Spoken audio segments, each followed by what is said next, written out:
Pele leaned in and said something to Freddie. Don't let them change you. Keep working on what makes you different and what makes you special. It was great advice, but it caused me some problems. But what could change Freddie Adu? Soccer is going to explode, and it's going to be around this kid. We were the Beatles. Everywhere we went, it was the Freddie show. And with that came the expectation, and with that came the pressure. New episodes of American Prodigy drop Tuesdays from Blue Wire Podcasts.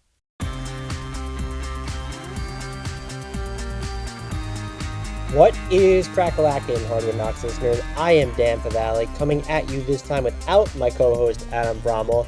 We are continuing on with our Loaded podcast, and I will say this one is mega loaded, so I won't waste any time. We're first speaking with Salman Ali. He covers the Houston Rockets for ESPN 97.5 and also hosts the Red Nation Hoops podcast. Follow him on Twitter at Salman Ali NBA. That's at SALMANALI NBA. After we speak with him, we are going to talk with Tara Bowen Biggs about the Portland Trailblazers. She is a co-host of the We Have a Take and Step Back Sisters podcast. Follow her on Twitter at TCBBIGGS. Then, after that, we have a dual podcast with co-hosts, both of them from the Timeline Pod, which is also hosted by Blue Wire. We have Mike Vigil. Follow him on Twitter at ProtectedPick, spelled exactly as it sounds, and Sam Cooper at SCOOPERHOOPS. We're talking all things Phoenix Suns leading into the regular season. As always, we are putting out a ton of content this pod in total, while there will be timestamps, and I encourage you to jump around.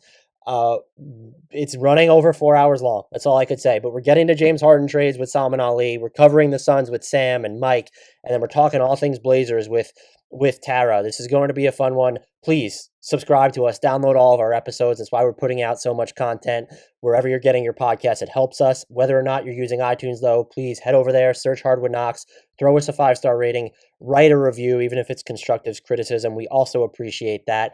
I will not delay you any further, though. We are going to once again begin Salman Ali to propose many, many James Harden trades.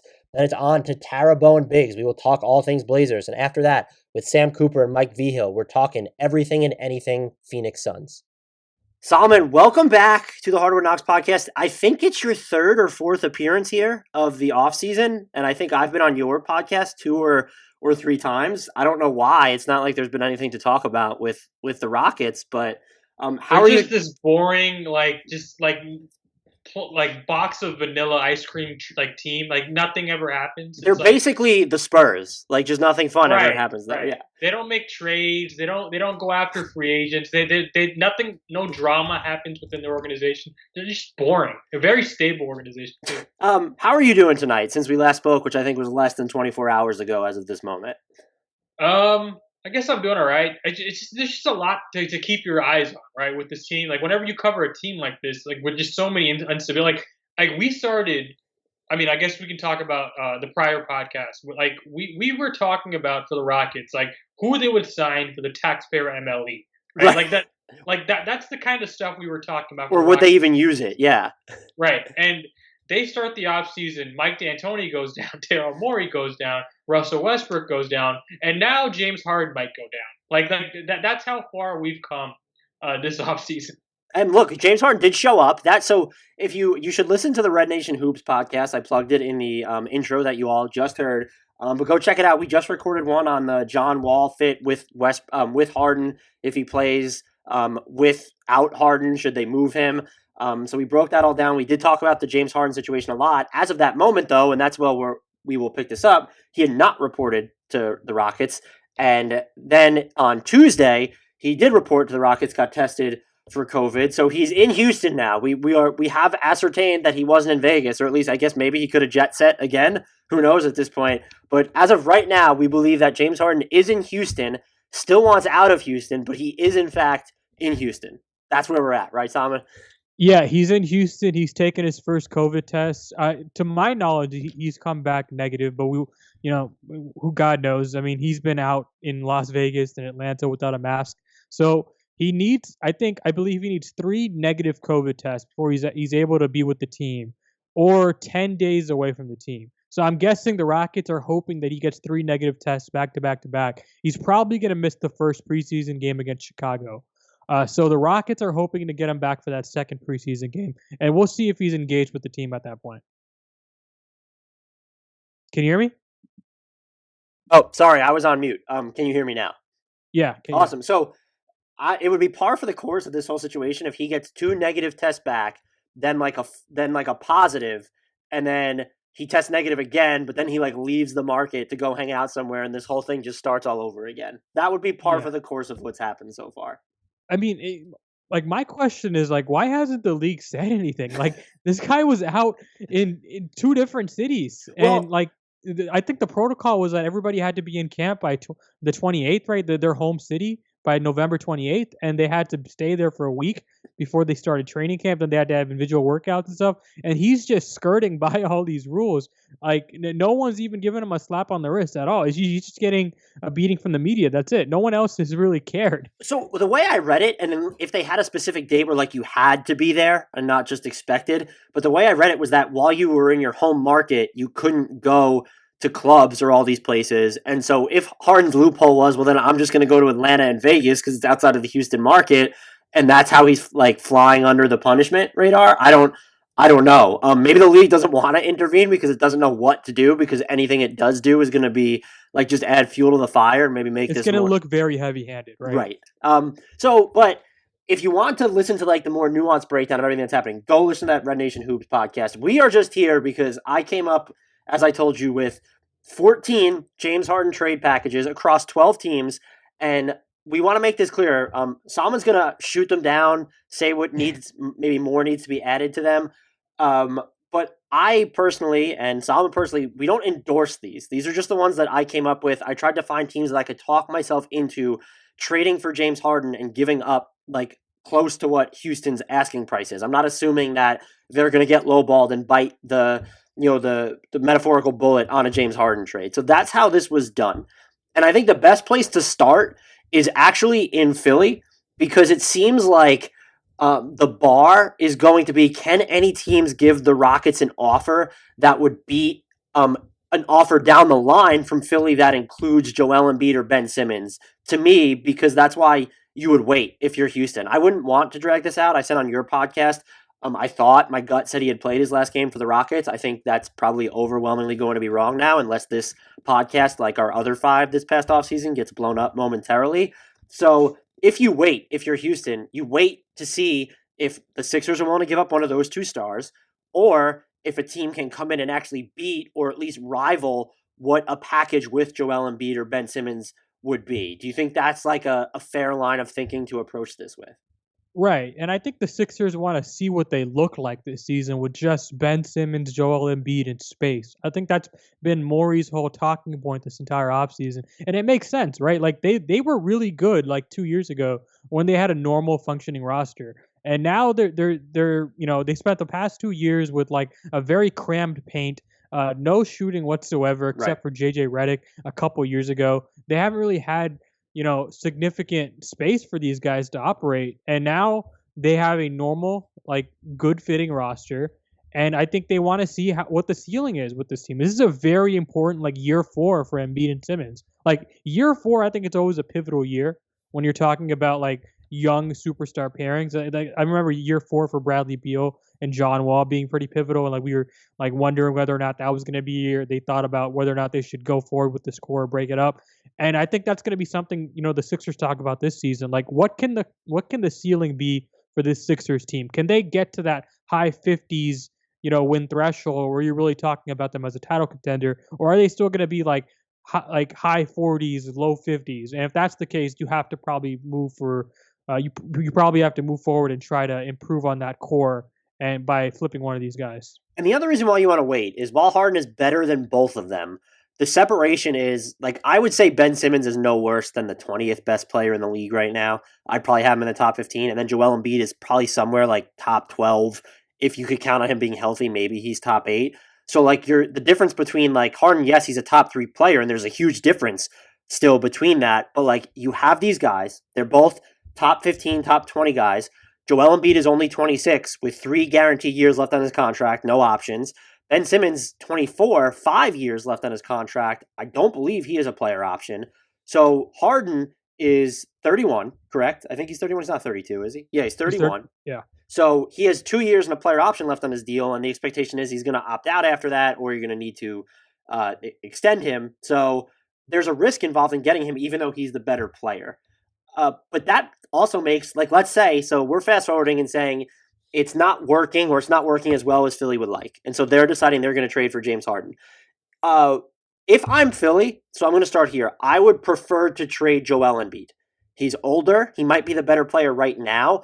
I know Ben Simmons, in theory, needs to be more ball dominant, but like Joel Embiid is not the most like efficient pick and pop option or even roll man. So like you still need to give him his post ups or his face ups. I think Simmons might be better suited to be the roll man next to Harden. And so, one, do you agree with that logic? And two, if the Sixers, and the framework I have for each of these deals is Joel Embiid or Ben Simmons and then Mike Scott, like that makes the money work. But if it's Embiid that's going to Houston, one, is Houston even interested in that, or does it have to be Ben Simmons or bust? And then the third part of that question is obviously what else needs to be attached to the Embiid, Mike Scott framework for Houston to bite? So I've been perusing NBA Twitter just to see what other people think about this kind of trade, right? And I've been seeing this a lot, right? Like Embiid should be the guy that gets flipped, and I like Houston would be doing front flips if they can land Embiid. Like I think the difference between Embiid and Simmons right now, just from what they've seen from them, like I have confidence that Embiid can someday be the best player on a championship team. Okay. Maybe not now, but later. And I don't have that same confidence from Ben Simmons yet. Like I think Ben Simmons has a ceiling for a top 15 guy. I don't think Joel Embiid can be that guy. And I actually believe the fit with Harden and Embiid is a little cleaner than Simmons and Embiid than Simmons and Harden. And it's one of those things where like I think like when you have Embiid, you just have to surround him with floor spacing as much as you possibly can. And I think, what that team is really missing is they just need a perimeter guard that can score and be a playmaker and be really dynamic on the perimeter. And that's what they hoped Fultz was going to be, right? Like that's the whole theory in drafting Fultz. And I don't blame them at all for trading for Fultz. I thought that was the right decision at the time. It just blew up in their face. It happens, right? Yep. And I think if I were them, like if I get another good season of good health from Embiid, I think I feel pretty confident moving Simmons. I think that's the big thing though. I think if you're Philadelphia, like if you get like a 60 game season from Embiid, a 50 game season from Embiid, like yeah, maybe you decide we want to keep Simmons. Like screw that. Like we're just gonna roll with Harden as our best player and Simmons as our number 2 guy, which makes sense. But it's a risk because I think you and I agree. Like Embiid's probably the better player, and we both probably view him as being the better player moving forward. See, I think Simmons has a chance to usurp him, but that there's Embiid is better. You look at what he's able to do on defense. You couple that with his playmaking. Embiid, look, I know the Sixers don't play this way, but he is only ranked better than the 30th percentile in roll man points scored per possession once in his career.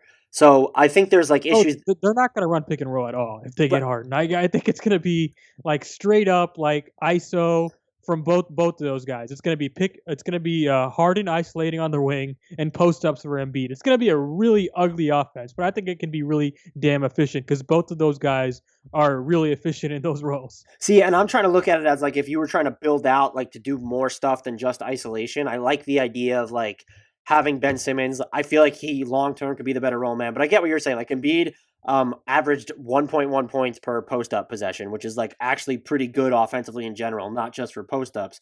So I think there's an argument to be made each way. So let's start with Embiid then. If you're the Rockets, aside from Embiid and the filler, which I'm using is Scott, what do you need in this deal to do it? So I think if you're Philadelphia, you have all the leverage here, right?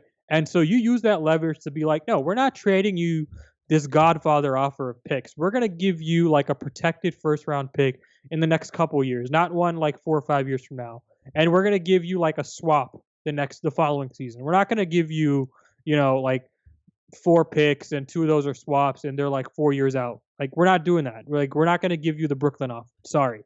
Like we're already giving you Simmons. We're already giving you your foundational piece. You guys have to figure out how to fill out the roster around him. You guys have to figure out how to do the team building. That's not on us to do that for you, right? We're like this is a pretty fair trade that we're giving you. You're not getting any player better than Simmons on the market. We're gonna stand pat here. That's what I would do if I were Philly, and I think they'd probably get away with that. Well, I think they would too. So you're on Simmons. So if you hit the if it's Philly's already traded away its 2025 first to Oklahoma City in the Al Horford trade. So if it's a 2023 first round pick, let's say top 7 protection, and then a 2024 swap plus Simmons and Mike Scott, is Houston doing that? That's enough. That's enough. Because again, like you're already the foundational pieces there. You have the picks coming in, and like they're probably not going to be like that pick is going to convey, right? Like if you're getting James Harden, that pick is going to convey. And well, so, unless he leaves in free agency, because that would be the 2023 draft would be the first draft in which you wouldn't have had Harden in the preceding season should he leave. So I think you probably do this deal with the idea that Harden's probably going to stay. And fact that would be sorry to even interrupt, but that would be no team is making any of the deals that we're about to propose unless they have a feel that James Harden is going to be there for longer than 2 years. Yeah, and I think Philadelphia can confidently say that. And sure. I mean, because this report that came out today that he has added Philadelphia to his preferred destinations list. I'm of the mind it was probably always on there, like once he saw Daryl Morey going there, but he was probably trying to see if he could force his way to Brooklyn first. What happens if it's Embiid then going instead of Simmons? So I think Embiid is better, right? So I think it's easy to build. I mean, for me, like I can see a team built around Embiid winning a championship. It's just you after that it's on Houston to play the free agency game and open up cap space like a couple of years from now when John Wall's contract expires and get that second star, right? Or maybe even trade John Wall for an expiring. Use your picks that you just got this summer. Flip those for an expiring contract, play the free agency game next summer, and try to pair Embiid with a star, right? Mm-hmm. And if I'm Houston at that point, I'm asking for less protections on that pick. Maybe it's instead of top 7 protected, it's top 4 protected, right? Like you're not because you're getting the yes, it's the better asset, but it's not the safer asset. Like Simmons is the safer asset because he does not have as extensive an injury history as Embiid. He has one. It's not as extensive. Right? So if I were Houston, I would do 2023 top 3 protected, 2024 swap, Embiid and filler, like the Scott. I'm just going to say Mike Scott. Maybe there's more in there because Philly wants it. Gets it done. Yeah. Right. I would do that if I was Philly. Now, on the Simmons front, I'm probably wanting top 10 protection on 2023, and I don't know if I'm giving the option of a swap. And if I am, I want lottery protection on that because Simmons is under contract now for 5 years, and he's so damn young. Like, I would even start out like, hey, we're going to give you want Matisse Thybulle and Ben Simmons and Mike Scott? Like, that's what you're getting. And if it gets to that point, like, let's say it's even heavier protected. Let's say it's a heavier protected first plus Simmons and then maybe a swap in 2024. Is Houston saying no to that, or are they still accepting that?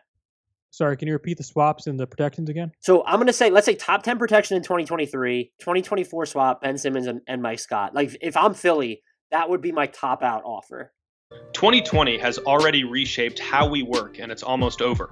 Businesses across the globe are challenged to be their most efficient, which means every hire is critical. Well, Indeed is here to help. Unlike other sites, Indeed gives you full control and payment flexibility over your hiring. You only pay for what you need, you can pause your account at any time, and there are no long-term contracts. And now, Indeed's new way of matching you with candidates instantly delivers a short list of quality candidates whose resumes on Indeed match your job criteria that you can contact the moment you sponsor a job, making Indeed the only job site that can move as fast as you do. Right now, Indeed is offering our listeners a free $75 credit to boost your job post, which means more quality candidates will see it, and fast. Try Indeed out with a free $75 credit at Indeed.com/Blue Wire. This is their best offer available anywhere. Go right now to Indeed.com/Blue Wire. Offer is valid through December 31st. Terms and conditions apply. So I would probably ask for 2022 if it's going to be top 10 protected, right?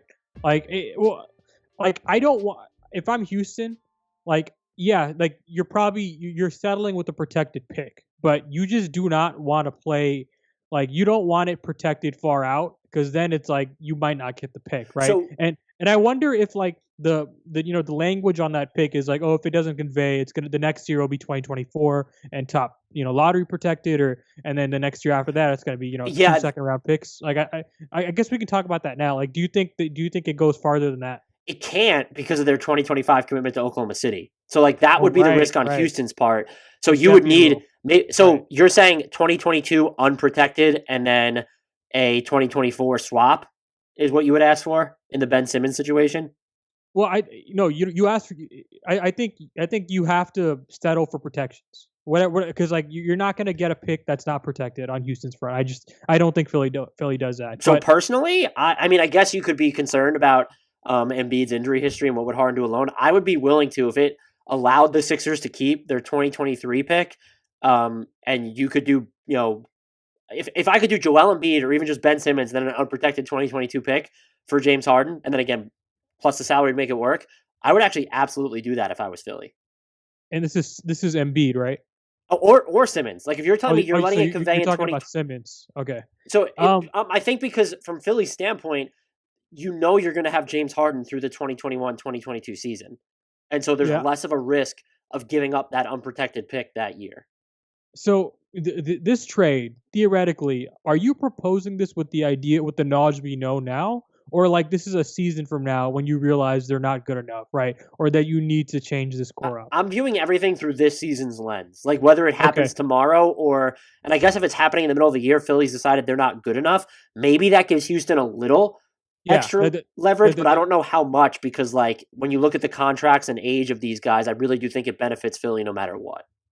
Yeah, and I think that's where I'm at if I'm Houston. Like if I'm not getting the picks that I want, or if I'm not getting the language in the picks that I want, I'm probably waiting a little longer because I think that deal is always going to be there. I really do.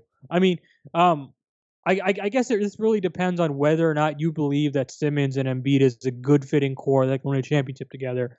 And I'm still, I don't know. I think one of those two guys can be, a core part of a championship team. I think you and I agree on that. Yes. I'm not sure if together, just two non-shooting pieces anymore. Like, I don't think that's why the Rockets did microball last year, right? Because they couldn't have Capella and Westbrook on the floor anymore. I think in the modern NBA, you need 4 shooters on the floor, period, point blank. And I think it's very hard to build a team if your two star players can't shoot. And so I think if I'm Houston, with that knowledge, I think my offer will get better if I'm waiting. And I think those picks, I can get the protections I want on those picks and the language I want and the year that I want if I wait a little bit. Yeah, I think it probably helps them that Philly already traded its 2025 pick because Houston can't trade for an imminent pick with the possibility of it turning into seconds in 2024 just because Philly has the obligation to OKC. And so that makes it more likely that whatever pick they get is unprotected because Philly needs to make sure that it conveys by 2023 because of that commitment to OKC in 2025. Yeah. Yeah. I mean, so like overall, like I like the framework for this trade. Like I think we're talking about semantics at this point when we're talking about it's a pick and a swap plus one of those players, basically. Right. Yeah. But like I think this the framework of this trade is pretty acceptable on both ends. I think both teams probably do this. The wait is finally over. Football is back. You might not be at a game this year, but you can still be in on the action at BetOnline. BetOnline is going the extra mile to make sure you can get in on every possible chance to win this season. From game spreads and totals to team, player, and coaching props, BetOnline gives you more options to wager on than anywhere else. You can get in on their season opening bonuses today and start off wagering on wins, division odds, and championship futures all day, every day. Head to BetOnline today and take advantage of all the great sign-up bonuses. Don't forget to use promo code BLUEWIRE, all one word, at betonline.ag. That's BLUEWIRE, all one word. BetOnline, your online sportsbook experts. This next team is the least interesting team to me just because Harden has asked to be traded to them. But I think the trade, as of right now, this is just what I'm using to start, is James Harden goes to Brooklyn for Jared Allen, Spencer Dinwiddie, Rodion Kurucs, Karis LeVert, an unprotected 2023 first-round pick, a 2024 first-round swap, an unprotected 2025 first-round pick, and an unprotected 2026 first. Well, it's a first-round swap, unprotected in 2026.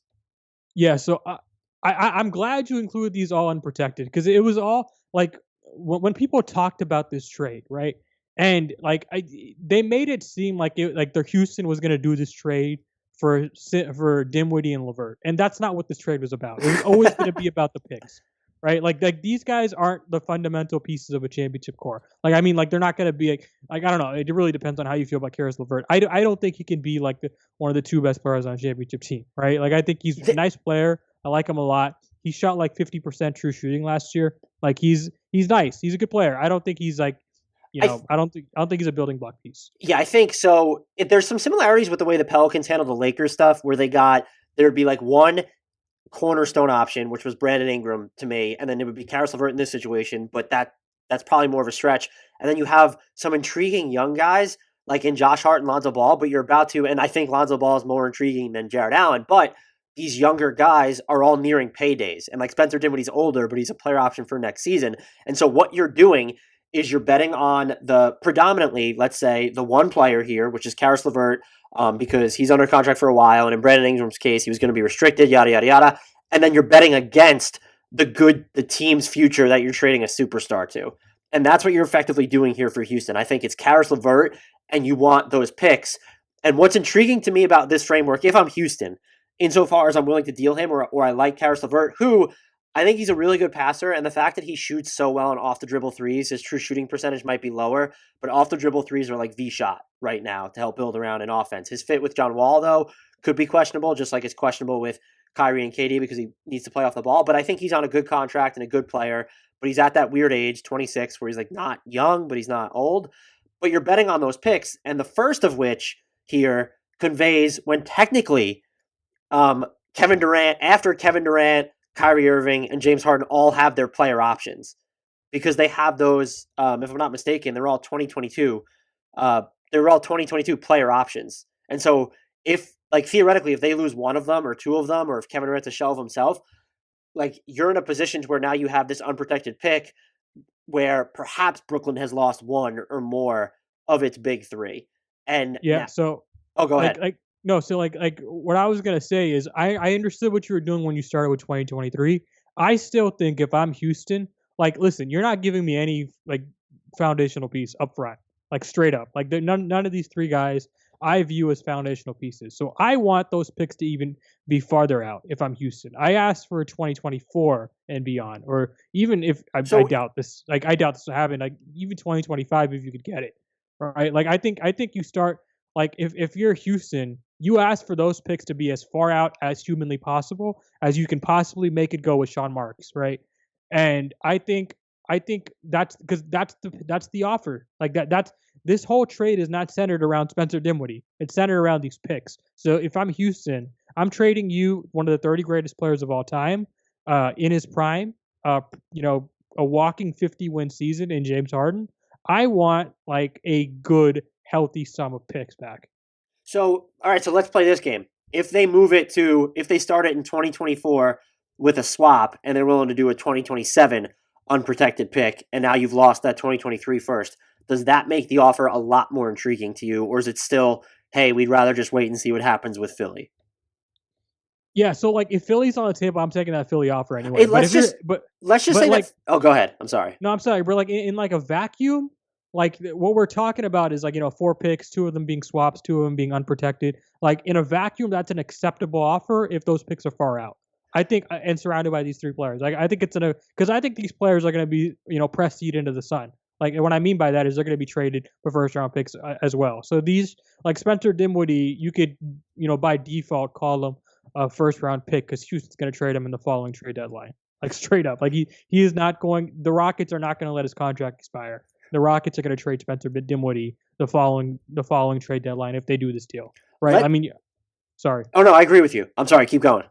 No, so like if I'm Houston, like I with all that in mind, I think you would wait and see if Philly is interested in putting Simmons or Embiid on the table. But if they aren't, this is an acceptable offer in a vacuum. But we're not in a vacuum, right? You have to consider all these other offers. But this is an acceptable offer as long as that trade is starting in 2024. not 2023. So So you're talking. is Go it- ahead, sorry. Is there anything Brooklyn can do? Like, let's say Philly's stance is we're not dealing any one of them now. If we do, it will be at the beginning of March or closer towards the trade deadline when we have a better idea of what our team is. Is there anything the Nets can actually do to make a trade go through before then?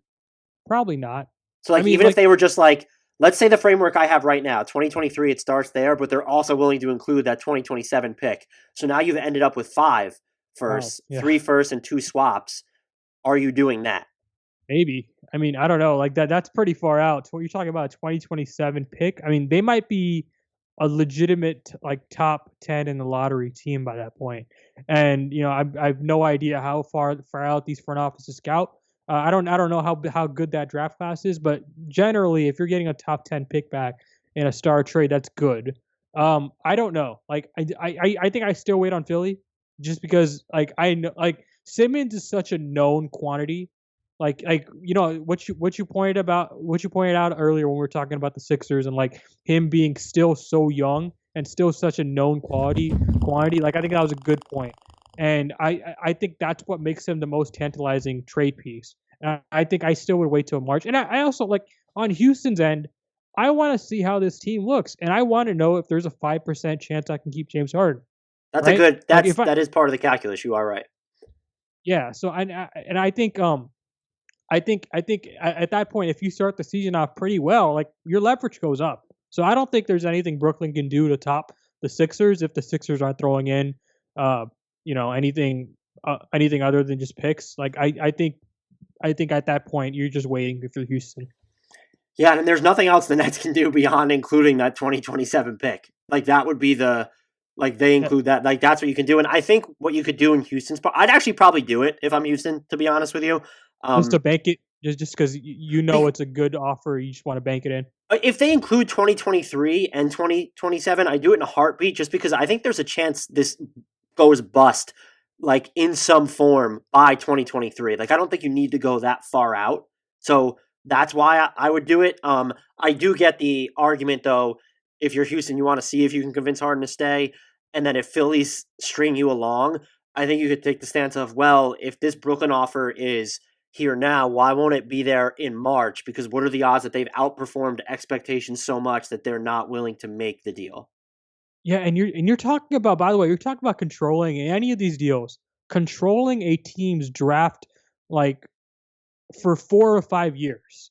That's insane. Like chances are one of those picks are going to be lottery picks regardless. Like it just unless you're the Spurs.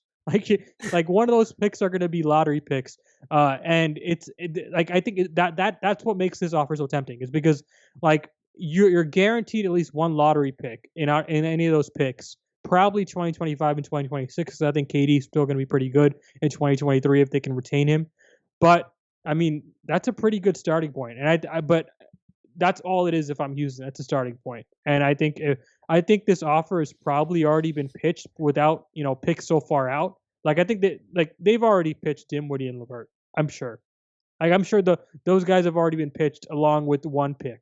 I mean, they need Allen, Dinwiddie. I mean, Torian Prince could be thrown in to help make the money work, but like this deal, Allen, Dinwiddie, Kurucs, and LeVert, like it just barely makes the money work for Brooklyn. So like that, Harden makes so much. I think that's the other part of this. It's like you have to include a lot of players functionally because Harden makes so much money. Right, and so like I can't imagine that. I don't know that Houston's really interested in Jared Allen, but like you want him in this deal just because he's the Nets' another best pick, another first round pick. So it's like Dinwiddie, Allen, and LeVert has been pitched. Maybe the fourth player is Prince as opposed to Kurucs, but like the framework of this deal has been pitched. Like we just know that for a fact. Yeah, for sure. And I think the only thing like that hasn't been pitched is I don't think what the Nets are offering is all unprotected. I think that they've definitely tried to play slick and protect these picks just so they can have the leverage later on to unprotect them and just up their offer. And that's the risk Houston runs too, is that the offers could theoretically get worse if they don't play well and Harden becomes this malcontent and more of a distraction. There's risk on both sides. I don't think there's much more harm in them waiting, to be honest with you. No. But there is risk. They're at the bottom of the barrel right now. Well, look, if you're trading him in March, it's a year and a half of James Harden. It's a season and a half of James Harden as opposed to 2 seasons. And that certainly matters for some teams. Maybe that doesn't matter because we don't know how many teams are going to come to the table, but like there could be other teams that are just like, you know what, we're going to take this first round pick from 2027 or 2026 off the table because you waited too long or you guys are worse off and Harden's like wants out anyway. So they do run the risk, but I think for the most part, if Philly's stringing you along where you know that Simmons or Embiid would be an option potentially, it's most likely worth waiting, which is why, one, as we move forward, I'm really hoping to fuck you up. Like, I want you to just be mind blown in some form. But I think I'm looking at all these offers as Houston is considering them because they think that Philly's out of the question. So if you want to measure it against the Nets offer, I think is probably the best way to do it. I don't think any of them, I see one, maybe two that might potentially be better than like Philly's offer, but it's just because Simmons and Embiid are such known commodities, it's tough to beat that. So I think if you're moving him elsewhere, it's because you don't think that Philly is an option. Yeah, you're right. And I think, like, let me ask you a question, by the way. So, like, if you're the Sixers or if you're the Nets and you trade for James Harden, if any of these two teams trade for James Harden, are they immediately favorites in the Eastern Conference to win the East? Like, I feel like they are one of these two teams. I don't know about Brooklyn. Kevin Durant's coming back from an Achilles injury. I need to see it. Like, and I'm not even trying to. I want to see their defense too, for sure. Yeah, I mean, look, after this theoretical trade for the Nets, like there's a chance that Brooklyn's best defender aside from Bruce Brown is Kevin Durant, which is probably an issue.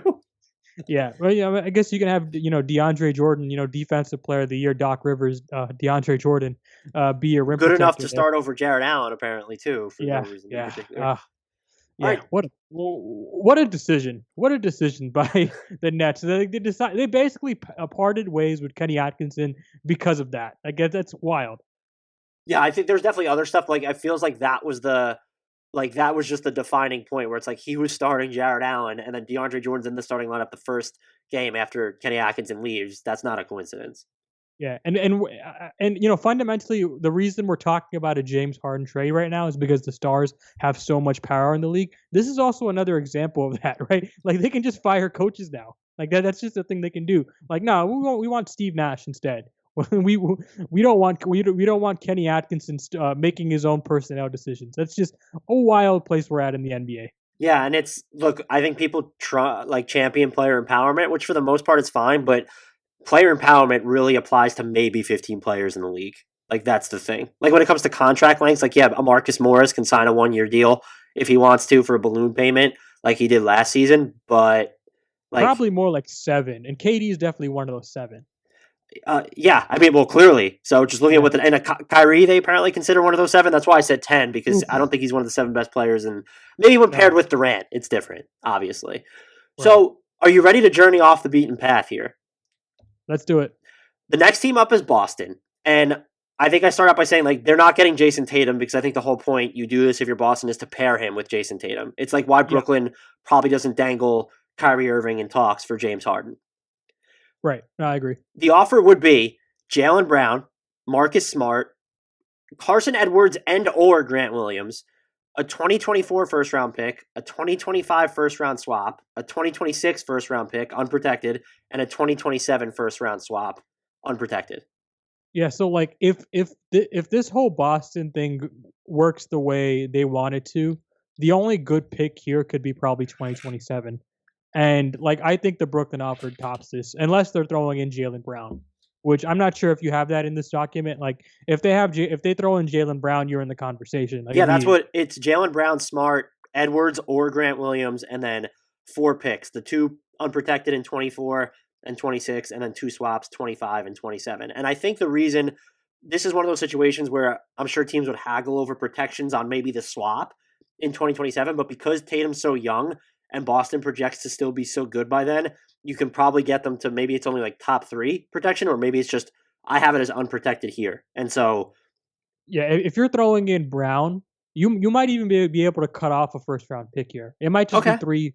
It might just be like 2 first round picks and a swap. Like I think that might be like because I like Brown a lot. Like I think he could be maybe 2nd, 3rd best player on a championship team at his peak. I'm not sure if he's there yet at all. But I really like him, and I think he's a nice player to surround a trade around. I don't think he's foundational player yet, but I think he gets you in the conversation. He gets your foot in the door. I think I probably like this as much as I like the Brooklyn offer. I'm not sure what you think about that. Because we're going to compare all these trades to the Brooklyn offer, right? Because that's the floor, right? And I think I probably like this about as much as I like the Brooklyn offer. You like it? I just cut off the 2027 swap at what you said. Like you could probably cut something off, so it would be or you probably cut off early, right? If you're Houston, that's what you would haggle over. You'd haggle over. No, we don't want that for 2024 pick. We want the 2027, the 2020. Okay, yeah, I'm saying like you have leverage. Like you if you're Boston, you have leverage. You don't have to throw in 4 picks. So you're saying, I guess the sticking point would be, let's say you end up at 2 picks and a swap. If you're Houston, you want 2025 and 2027 picks with a 2026 swap, but they don't have, I think what the problem is they don't have their 2026 pick, correct? So I think that's why I built it like this. I'll look really quick just to confirm because we're all over the place here. They do not have their 2026 first. It's protected top 4, but like you can't broker a swap like that. So you would have to take the 2024 pick, 2026 pick, and then the 2025 swap. Okay, that makes sense. Yeah, you're right. And I still I think I like this better than the Brooklyn offer still with the 2 picks and a swap. Just because you're getting Jaylen Brown? I think Jaylen Brown is really good, and what he does is he's plug and play like fringe stardom. Like he could be an all-star, probably not in the West, but he could be. And he's proven that he can score a bulk of his points within the flow of the offense and handle some really tough defensive assignments. And so plug and play stardom, it's not the same as mega stardom, but I think it still really matters. Yeah, and I also think we're going to see a lot of Jaylen Brown this year. And I think, this entire offseason for Boston has been around Gordon Hayward, right? And the loss of Gordon Hayward. And I actually think they're 2 star players or like they're core scorers, they just have more oxygen to do more things offensively. And I want to see how Brown benefits from that. I want to see how he does with an increased workload offensively. Tatum is obviously going to get his, but I want to see how Brown does in that role. Yeah, they're going to need him to run pick and roll without Gordon Hayward there for sure. And with Kemba injured to start the year as well. Right, because if he potentially does really good in that role, I mean, like your offer gets better, right? And I'm actually curious if like Boston is interested in James Harden. I think they should be, but I wonder if they are. See, I wouldn't necessarily endorse. I'd be okay if that's the move. This is the move that they made where we settled. I don't know that you have to think about it because like James Harden is that good. And look. But the problem is like you've paid Kemba, you've paid Tatum. Like that's a lot of money committed to 3 guys. The flip side of that is if you have Harden and for some reason Kemba goes belly up for the last 2 years of his deal, like it doesn't hurt you that much because you have James Harden. Yeah. You're going to feel it more if it's Jaylen Brown and Marcus Smart there instead of James Harden. And again, and we're going to talk about this, I guess, when we get to like Denver. Like, is Denver on this list? No. So I was just going to mention them as like, I don't think just because Jokic has the ball so much, like that's just one of the teams where I don't think it makes sense to give up Murray, Michael Porter Jr., and a bunch of picks for James Harden. That would be the deal. It'd be Murray, another salary, Michael Porter Jr., and a bunch of picks. I don't think they throw in Michael Porter Jr. at all. If they're throwing in Murray, like it's one or the other, man. Like you can't have both. Like again, like Houston is in such a crappy spot. They can't demand 2 young prospects for that. Like if they do, we're talking about this trade as a steal. And I don't think right now they're in a position to get a steal. They're probably in a position to get fair value, like a decent haul. But just because of Harden's age and just because of the mess he's causing right now, I don't think they can get 2 star prospects out of a trade. Well, and then it has to be Murray just because of the money. I don't know, like you would have to get all sorts of weird if you're going with Michael Porter Jr. as opposed to Murray because that's a $25 million salary difference. And listen, man, like you know me, like we had this you were on my podcast last time, and I talked about like I would just get crazy if I can pair Jokic with Harden for the next 2 years. Like but the reason, like right now we're talking about the Western Conference as like the Clippers and Lakers, and the Nuggets just made the Western Conference last year, right? Like we're not talking about them as seriously as we need to because we know like fundamentally they probably have a ceiling with this core because they just don't have like a strong enough, like second. Like I like Jamal Murray a lot. I loved what he did in the playoffs this year. I'm not sure if he's like a superstar player. I know for sure Harden is that guy. And I know for sure if you can pair Harden with Jokic, you get to the top of the Western Conference. Like you're right there with the Lakers. I like the Nuggets a lot more if they do that trade. So if you're Denver and you're making this trade, before JaMychal Green can be moved and stuff like that. It's basically Gary Harris, Will Barton, Michael Porter Jr., and then I would say two picks and 2 swaps for James Harden. Yeah, I mean, I think if you're throwing in Murray, like, yeah, I think it's fair. Well, that was with Porter. If That it's was with Murray, Porter. you're probably looking at Murray and, like, who else are you? Murray and, like, is it Murray and Barton and then 2 picks and 2 swaps? Like, does that get it done? No, you do not need to throw in that many picks. You do not. You're giving them Murray, right? Like Murray is probably the only other player on here that has shown like Simmons potential, right? Like he's probably not as good as Simmons at his peak, because Simmons is just so damn good defensively, but he gets to that 15 level pretty regularly. Right? So then the framework then that we would land on for Denver is you're either moving Porter, Harris, and Barton because that's what the money would dictate, and then those picks, and then with Murray it's less picks, right? 2 picks and a swap as opposed to 2 picks and 2 swaps, right? And maybe even less than that, maybe even 2 picks straight up, or like 2 unprotected picks instead of like 2 picks and 1 swap. Like maybe you can get like that crazy, because like if you throw in a star prospect, with all these trades, you just don't have to throw in as many picks. Yeah, that makes sense. And while I get it, for Denver, I'd probably prefer to give up Porter Jr. just because Murray's Porter Jr. is good off the ball too. It's just that Harden, we don't know. Like Jokic needs the ball to some extent, even though he can play off it as well. And like we just haven't seen Harden play off the ball basically at all since arriving in Houston. And so it seems like more of a risk for them than a lot of these other teams. That's fair. Like I'm the talent guy, right? Like I'm like talent, figure it out later. Like that's how I always. Daryl Morey's rubbing off on you. Yeah, I mean that's how I've always thought about it, right? Like it's just like it's definitely a heavy influence in the way I've thought about team building, Daryl Morey, right? And I think if I can pair those 2 top 10 talents, it's just too tantalizing, right? And I understand Murray's the younger prospect, and I understand that you don't want to break up what you have going there. He's a homegrown talent. It's very hard to do. It's a very hard trade to do, especially coming off a Western Conference Finals appearance. But I still don't view their peak as getting to the NBA Finals. I mean, I don't know. I'm curious to hear what you think. Like, do you think they could get to the NBA Finals in this Western Conference with this core? I think they could. It's just a lot harder this side of losing Jeremy Grant. Just their defense is taking such a hit, and Harden's not going to help you there. And look, you don't think JaMychal Green makes up some of it? Not for what Grant can do, like positionally. I don't want JaMychal Green touching LeBron James or Kawhi Leonard or Paul George. Fair.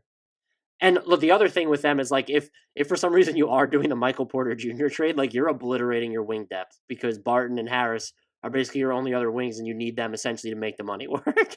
But you're also obliterating your headache, right? Like he's the guy that's just like, what was his quote in the middle of the playoffs last year? Like, I need my touches or something like that. Like he said something weird in a press conference last year during the middle of the playoffs, where like the Nuggets were having a bunch of success and they just lost 1 playoff game or something. Mm-hmm. And like he said something wild. I don't know what it was, but like he definitely seems like a guy. If you could get like a star player out of him, you do it in a heartbeat. Yeah, sweet. So I just realized something that's an error with the Nets trade is that it would have to be a 2023. The swaps have to be exchanged. So I have a 2024 swap there. So I just wanted to clarify the Nets would have to give up a 2024 pick. Then it would be a 2025 swap, a 2026 pick, and then a 2027 swap. Keeping track of Houston's pick commitments make this so difficult. They did trade for picks, but it's because those picks have protections on them as well. Like you can't really futz around with those. So for anyone listening, I did catch that error. Yeah. Okay. So by the way, I understand we were talking about Boston a little bit later. Like, but the reason I mentioned that is like I go into that with the same mindset with Boston, right? Like if you have the opportunity to pair Tatum with Harden, like you have to give that at least some heavy consideration, right? Like I think Tatum has really a really high potential, but I'm not sure if he has like best player on a championship team yet, like level of potential yet. Like that's like the other thing is controversial because he's done really well in the playoffs, but it's just I'm not sure if he has that yet. The Kemba injury too makes it like if Kemba is fully healthy and you're not worried about his knees, maybe you're probably less likely to be interested in James Harden in general. I think it becomes more intriguing because of the uncertainty now surrounding Kemba long term. Yeah, I think there's a reason they signed Teague, right? Like, I think they knew some of this. They had some intel. Well, they also lost Hayward and like they let Wanamaker go. They just needed another playmaker in general. Right, but like so like the Hayward thing, I don't know. Maybe it's just me. Like I think the Hayward loss is getting a little bit overrated because I think these other guys need more touches. Like I would like to see these guys with more usage rate, especially Tatum, Brown. I think where it deserves to be criticized that if they really could have had Doug McDermott, Miles Turner, and a first round pick for Gordon Hayward, right, and they were like, no, you need to give us Oladipo or T.J. Warren instead.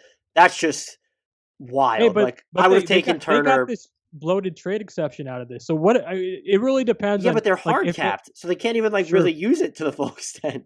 Right. Yeah, you're right. I forgot about their hard cap. It's whenever you do these sign and trades, you always like limit yourself a little bit in terms of what you can do midseason. It sucks. Are you ready to move on to our next team? Yes, let's do it.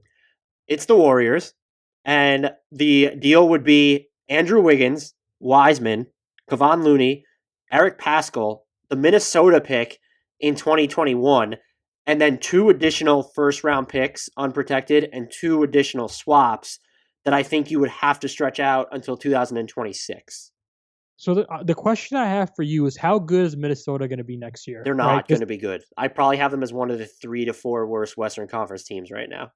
Because here's the thing. Whenever you add Rubio, like, criticize him all you want. He has his warts. He's just good. Like he always gives you a certain baseline of competency at the point guard level. Good, really good passer, pretty good defender. He's always going to improve your level there. And they just drafted the first round pick. I think they're going to be better than what they were last year. I think the pick is still going to be attractive, but I just wonder like how good is it going to be? Like how is it going to be a top 5 pick or is it going to be a top 10 pick? Like where do you see that pick landing? I think top 10 for sure. I think it'll be closer. Top 7 would be my estimation. Where I think there's a chance for them to be good, if you just look at the rest of the West, like that's where the disparity is going to come in. The only team that I can guarantee that they'll be better than right now is Oklahoma City. And like after that, it's maybe they're better than the Kings. Yeah, so I like this trade a lot better than like if Minnesota does end up being that bad. I like this trade a lot better than Brooklyn's. Well, what's interesting is if Minnesota's pick doesn't convey this year, it's unprotected in 2022. Yeah.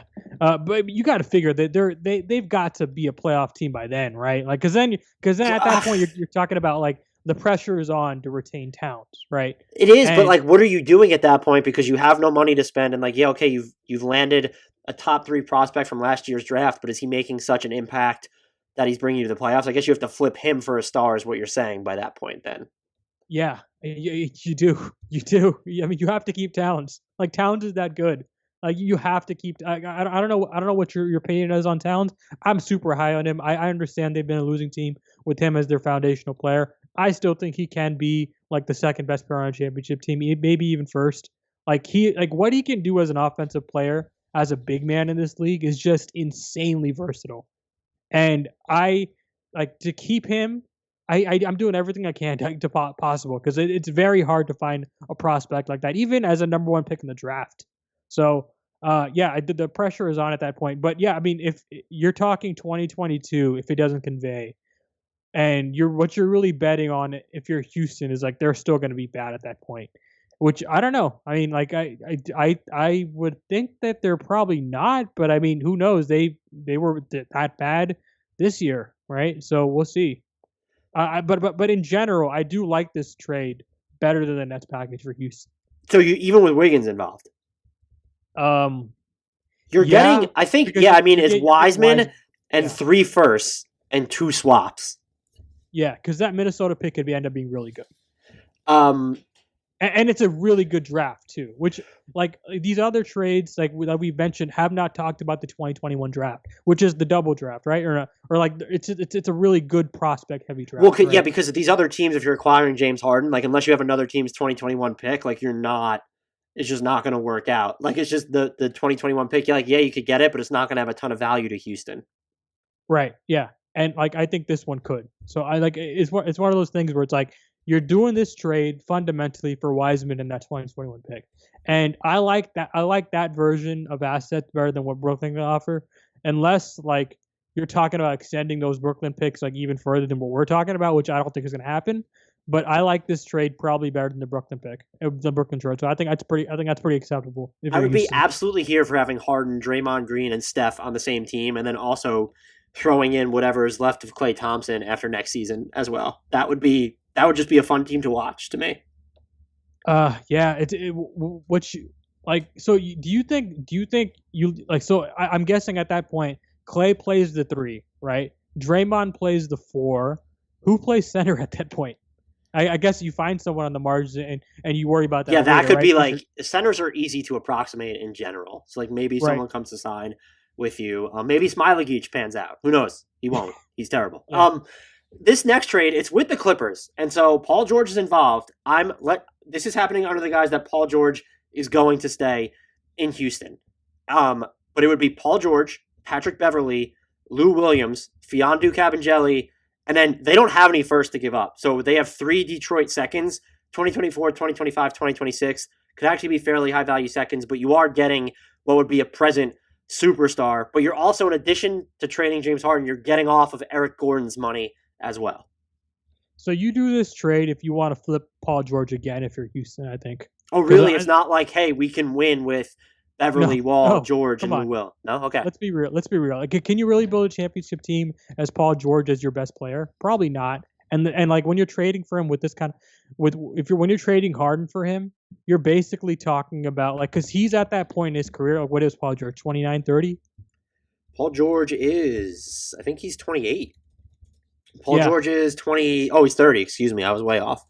Yeah. So like at that point, it's like you're trading for him to be the best player on your team, and because I don't think you're going to be in the free agency. You're going to be in the free agency sweepstakes if Paul George is your guy. Like I probably turn this into a 3-teamer if you can to get more assets back. If you're the Clippers and you really want James Harden and Paul George is the guy you're willing to move him for, like you probably try to expand this trade.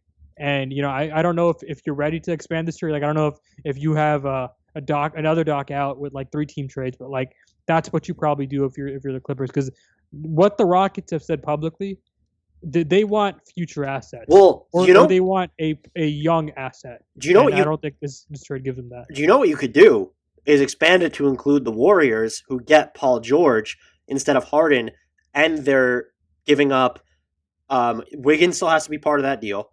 And then maybe you get Wiseman and Minnie's pick. Like I don't know. It seems like you're still getting less in the net. You need someone who's going to give up like a lot for Paul George because. And if I'm Golden State, I just go directly to the Rockets and get Harden instead, right? Right. So like that's the issue here. Yeah, this trade's a no-go. We're shooting this one down. Yeah, I just figured it'd be interesting because everyone's hitting on Paul George right now. Miami's been another team that's mentioned, and look, I promise I have some smaller markets here. I just wanted to get the main, and I'm going in alphabetical order of the teams I thought, and we did talk about the Nuggets. To my defense, Miami's in a little bit of a pickle because they can't trade Bam Adebayo because of the poison pill provision. It's just too hard with the amount of money that Harden makes and then Houston's cap situation. The deal would be, and they can't trade a first-round pick until 2025. So it would be Andre Iguodala, Kelly Olynyk, 2 expiring contracts, Tyler Hero, Precious Achua, and then I'm actually deleting something because the swap doesn't work that I've written down. It's a 2025 first-round pick and a 2027 first-round pick. And that's Miami's top offer. They can include Duncan Robinson as well. So I guess they would have to if they want to get in the running. Is that what you would say? Yeah, this looks like a pretty fragile offer. I understand you're getting back Tyler Hero. It really depends on how high you are on him, right? Like if you're really like what was it? Dan Le Batard went on the low post and said that Miami thinks he could be like the next Devin Booker. Like right. if Houston actually believes that, then yeah, you do this trade. But I don't believe he can be the next Devin Booker. Like I like Tyler Hero a lot. That's a really high bar, right? So if they believe he can become that, you do this trade. As presently constructed, I don't think that's enough picks. I don't think that's enough young asset. Like I think, like even Duncan Robinson, like you're probably trading Duncan Robinson too, right, to get more picks. Yeah, I'd probably say no unless you're adding more picks to this. But you can't because Yeah, even Miami's their obligations yeah, they could do a 2024 swap or a 2026 swap, but Houston doesn't have picks because they owe theirs to Oklahoma City in that one, which makes this just so unbelievably difficult to structure. So what do you think of this trade? What's your opinion on this trade? I wouldn't do it. I wouldn't. You would have to think that Tyler Hero is going to be the next Devin Booker. It would have to be that. You could wait if you're holding Harden on through this year, and then maybe they're willing to make Bam available. Maybe they just finished the season short. Then it gets a lot more interesting because now you're getting another player who's under contract for 5 years. But without Bam involved, I don't really see it being possible. Yeah. This next deal, I agree. Minnesota. I know D'Angelo Russell is Karl-Anthony Towns' best friend, but James Harden is better than D'Lo. So I'm just throwing it out there. The trade would be. Are you sure though? Are you sure? Is anyone really sure about that? I will say I think Gerson Rosas, Minnesota's president, he would be the guy to acquire Towns' best friend, take a swing, give up that loosely protected pick to Golden State, but then turn around and trade him again. He would be one of the team executives to do that. But the deal would be D'Angelo Russell, Anthony Edwards, who was just selected number 1 overall, Jared Culver, a 2022 first-round swap, a 2024 first-round pick, a 2025 first-round swap, and a 2026 first-round pick for James Harden. And you also, I think, have to give up PJ Tucker in this deal. If you want to keep PJ Tucker, I don't think that you're getting that 2022 first-round swap or maybe even Jared Culver at that point. And maybe Houston doesn't want Jared Culver. I still think, look, he was just drafted a year ago. There's a chance that he could turn into something, especially on defense. Yeah, so I love this trade on Minnesota side, but first of all, it's going to be really tough to construct a defense around Harden and Towns. But is it going to be any harder than constructing a defense around D'Lo and Towns? Yeah, I mean it probably isn't, right? But that's the challenge. You're doing this trade because you want to win a championship at that point with Towns, right? That's why you do this trade. And I don't know. I really like the duo of Harden and Towns. That's a really nice starting point. But yeah, I mean, from Houston's end, these picks are way too early because presumably they're going out till 2026. Though, what do you want? It can only go out to 2027. You want less? Wait, hold on. My bad. Your call thing was covering the asset 7 box. Oh. And that's how complicated this trade was. I went out to asset number 10 in the spreadsheet. Just an FYI. Right. Yeah. So, man, So what do you think of Jared Culver? I think he still has a chance. He shot almost 40% on 3-pointers on semi-good volume over the last 30 games of the season. I think he can actually. The Timberwolves haven't tried it. I see a path if he's really put on 15 pounds, like he says. He can guard 1s, 2s, 3s, and 4s. And I don't think he's ever going to turn into this great off-the-dribble creator. But if you have Anthony Edwards and D'Angelo Russell on your team, and John Wall, by the way, you don't need him to be. And I know Houston's going to go through turnover, but I actually like this trade for Houston, and I would only like it for Minnesota if Harden says he's staying, which, I've never actually been to Minnesota, so I don't know what the club scene is like there. Maybe we need someone to take him around and show him around there. I'm sure he already knows what it is. That's also fair.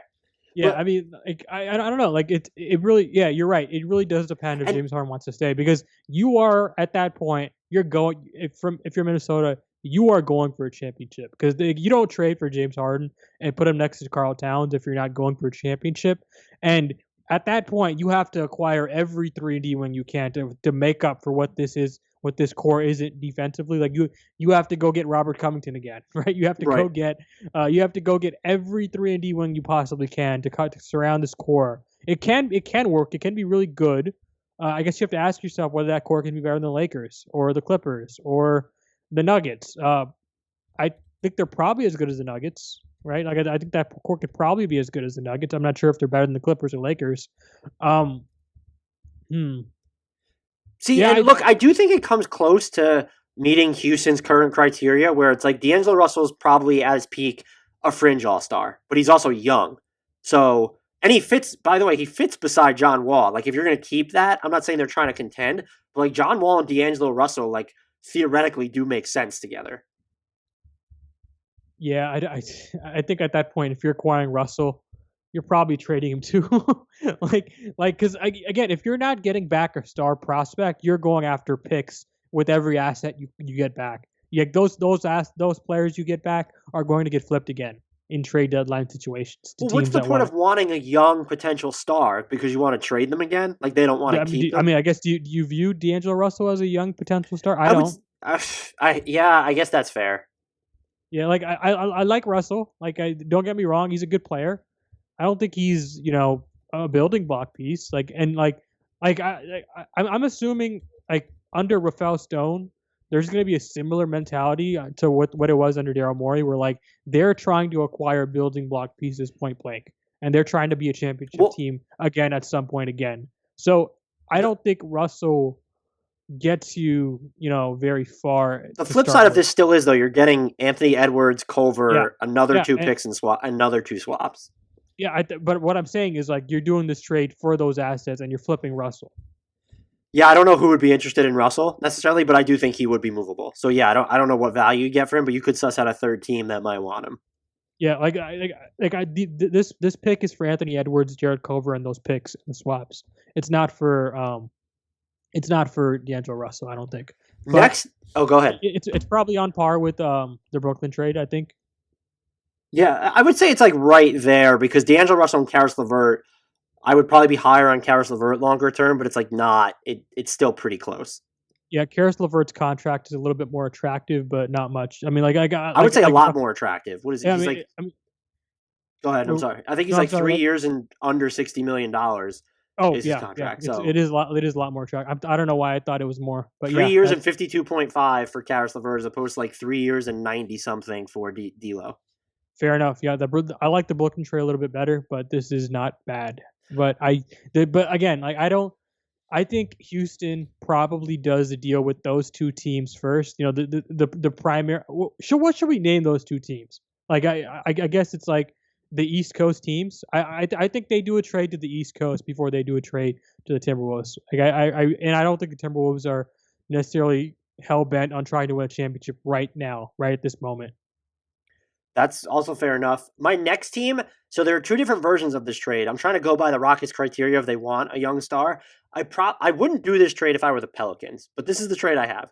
They get James Harden for Brandon Ingram, Kyra Lewis, Nickeil Alexander-Walker, a 2023 first-round swap with the Pels, who have the option to swap with the Lakers that year, a 2024 first-round pick, a 2025 first-round pick, because they're slated to they could have as many as 3 that year. So the Stepien rule isn't going to apply here for them. And then a 2026 first round pick. I'm not doing that if I'm New Orleans. Like maybe you're like, Harden and Zion and Steven Adams, like punch it. Like that makes us a contender. But you're just like Brandon Ingram is your wing depth right now. And I just don't. If you trade him, Harden is way better, but you have to be really confident that Zion Williamson is already going to be an all NBA type player. Yeah, I don't think the Pelicans do this, but if you're Houston, you absolutely pounce on this deal. This is probably the second best deal on the board right now. The other version of this is Houston is willing to take longer term assets and extra picks, and they're just deciding to bottom out. So they're not viewing necessarily, some of the players are long term pieces, but they're just doing this because, you'll see in a minute. Eric Bledsoe, this is for the money. Lonzo Ball, who would be a restricted free agent next summer, is an extension eligible now. Jackson Hayes, Kira Lewis, a 2022 first-round pick, a 2023 first-round swap. Again, the Pels can swap with LA. 2024 first-round pick, 2025 first-round pick, 2026 first-round pick, and a 2027 first-round pick. It'd be more favorable of the Pelicans or Milwaukee's. So the way New Orleans' picks are set up, they can technically give up first-round picks in those 4 straight years, like without it being a swap. Yeah, so this actually isn't that bad. Like I think what we're finding as we go through this list is if you don't have a star prospect, you're just gonna have to table the trade with picks, right? And I think I like Lonzo Ball a lot. I like Jackson Hayes a lot. They're not star prospects. They're probably more complementary players on pretty good teams. Yeah, it's not bad. I don't hate this. Yeah, if you're Lonzo Ball is tough because you have to pay him and you have John Wall already. I don't know how I feel about that. Jackson Hayes, I think you found your backup center behind Christian Wood and that's fine. He's cost controlled. And look, maybe Lewis is someone, but like that you could help. And then look, you're gonna have Ball, Bledsoe, Lewis, and Wall on the same team. Like there's another move that has to be made there somewhere. Most likely with Ball or I just think at that point, like we talked about this on my podcast, like I don't think the Rockets did the John Wall trade for John Wall, right? Like I think that they're easier to bottom out with him than Russell Westbrook is where we ended up. Right, yeah, and I think they're trying to recuperate his value this year, so they can possibly flip him in the next season or maybe on the third year when it's expiring contract. But I don't think you do any of these trades with any thought to the current roster, right? And other than Christian Wood's probably the only future piece on your roster. And in New Orleans' case, like I don't know what the last one we talked about: Bledsoe, Ball, Hayes, Lewis, and then it's legitimately 5 first-round picks in one swap. Like I guess you're doing it for Lewis and the 5 picks and the swap. Like, and if you want to say maybe Hayes, I don't know if you're even necessarily doing it for Ball, but I think you could probably get more value for Ball, or maybe you view him as, hey, Ball and Lewis is our backcourt of the future. Like if that's something, so there's a lot of value there if you're willing to suck up like the wonky roster makeup, and if you maybe could set up other moves. I don't know that Bledsoe could be moved, but you're kind of stuck with Wall, and then how do you work out a backcourt in that situation? But I actually don't. If I'm the Pelicans, you would have to be confident that Zion, Ingram, and Harden get you to, and we're assuming that Harden wants to stay in New Orleans. That's just what we're assuming. You have to be confident in that being your big 3. You have Adams as well. You would still have Josh Hart and Nickeil Alexander-Walker, and you'd still have other picks to move if you wanted to make other deals. But like, you need to be confident if you're giving up that much value. I think it amounts to giving up, let's just say, I mean, it's just a ton. If you view Ball, Hayes, and Lewis as all first-round picks, like let's say low end, this becomes an 8-pick deal. Yeah, listen, like this really depends on how good Zion is next year, right? Like they're not doing this trade right now for sure. They're probably doing this. If they do this trade, it's probably next summer, and I'm assuming at that point you see Zion as like a slam dunk, can be the best player on a championship team. And at that point, it's like, okay, we can't waste this prime. Let's go for it right now. It's a very LeBron James-esque situation, and then you probably do this trade because that's you're sacrificing. You're right. You're sacrificing so much to do it, but it is if you get Zion if you get Zion like as like a top 15 player next season, like which.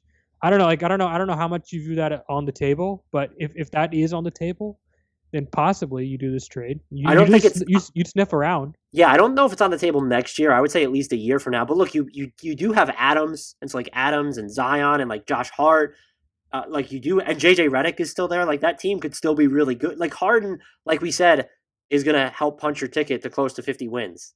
And I really love Brandon Ingram. Like I love his game. Yeah, we need to see if the off-the-dribble 3 is for real, but I think his efficiency is for real. And so, look, he's going to have more. He was pretty bad on defense this past year, but if Harden's taking over some of the ball handling, he can shoulder a lot more of the burden than Ball and Holiday combined. So that's giving Ingram like energy to expend on the defensive end, for want of a better way to phrase it.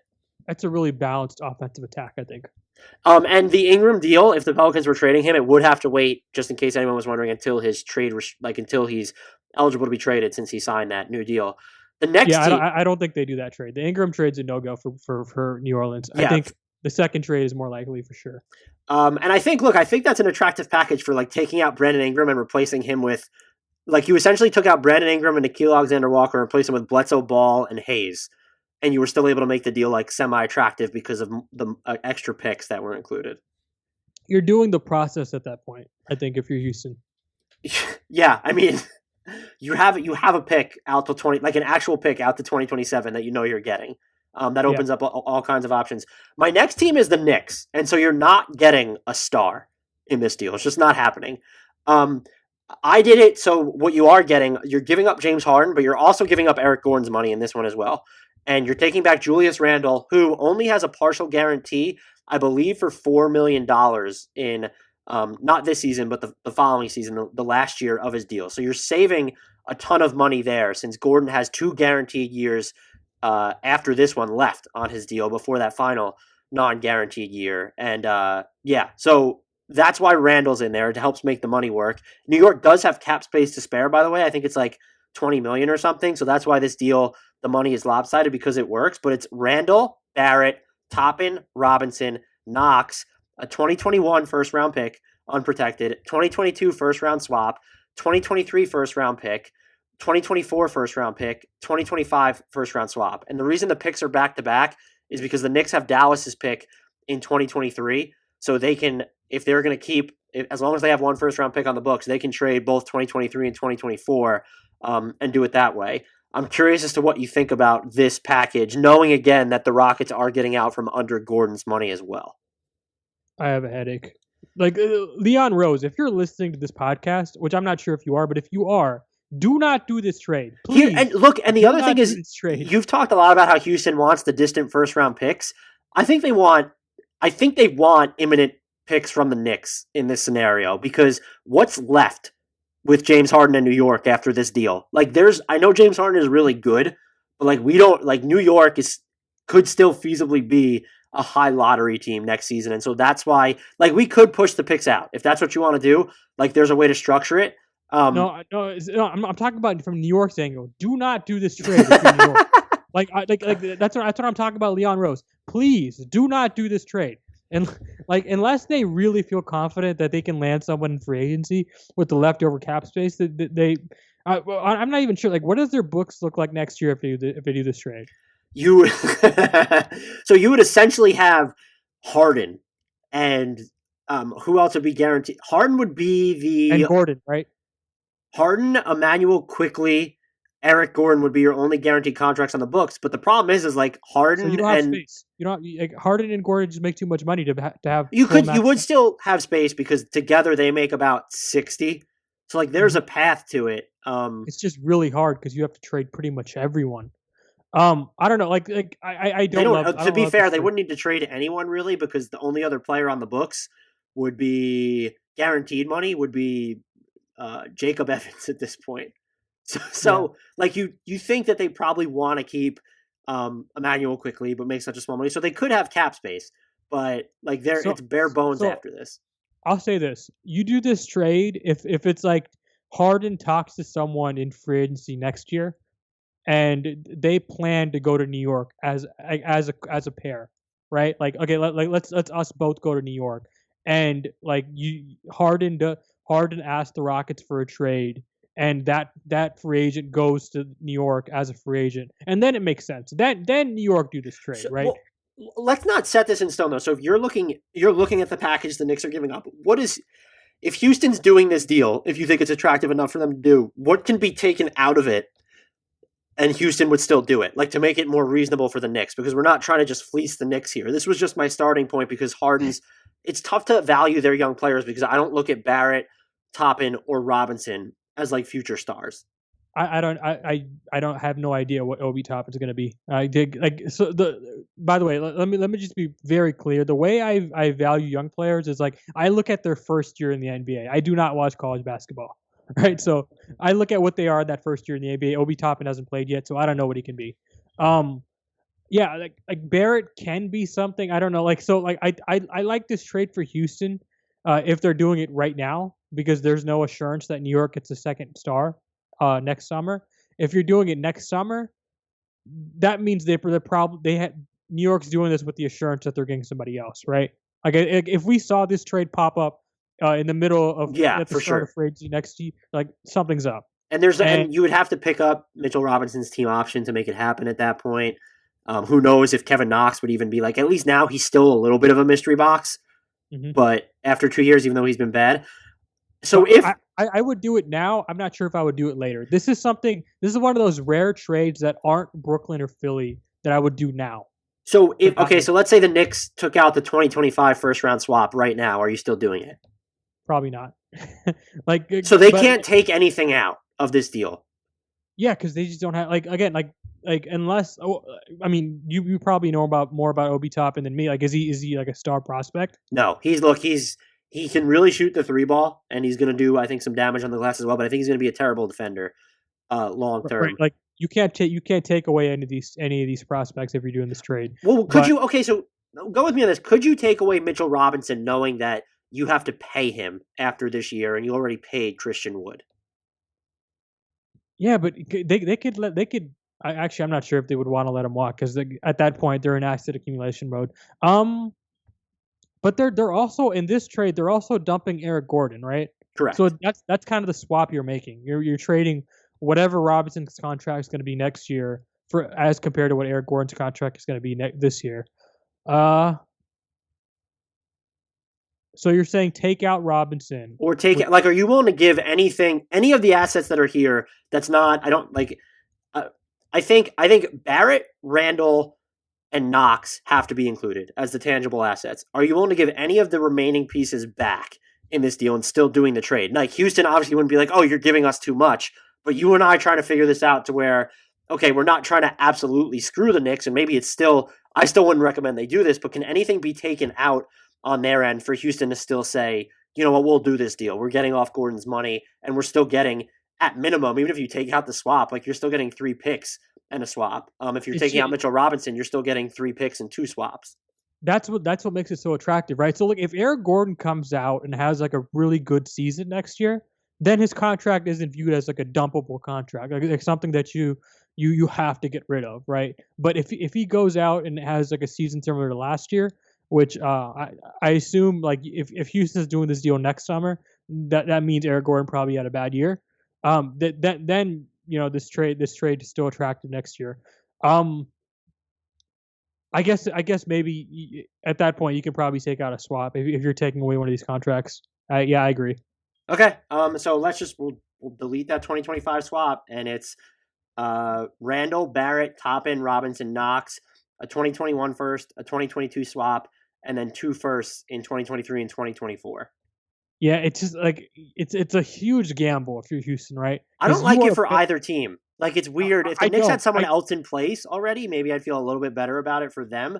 I think Houston's still getting the better end of this here, though, just with the at least the upside where it's like, hey, Barrett, Toppin, and Robinson still have a ton of upside, and then you're getting 3 additional first-round picks. And look, the Knicks picks, even in all of those picks could technically be good, just because you don't know. Harden is all that they have then at that point. Because that's the gamble, right? That's why this is kind of a challenge trade, right? This is challenging New York's free agency, right? Like you're betting that they can't get somebody else. Correct. And New York is betting that they can't. Which is really interesting from a basketball perspective. From a Houston perspective, you don't give a shit what it means for the NBA, right? Like at that point, it's like we're trying to do what's best for our team, and you're doing this trade to dump Eric Gordon. I'm still not sure if I view this as the best trade on the deal, like as one of the better trades, and I probably wouldn't do it. I don't like it for either side particularly, but I do think it's at least like, okay, this is framework where you could understand why the Rockets would do it, and the Knicks are always star hungry, so them giving up the farm for a top 5 player is like not, out of character. Right. This is like Clutch Sports, like getting KCP a max deal the summer before because they have a feeling that helps warm, like LeBron James camp, right? Like it's like very similar to that. It's like doing a favor. Right. Okay, so this next one is Portland.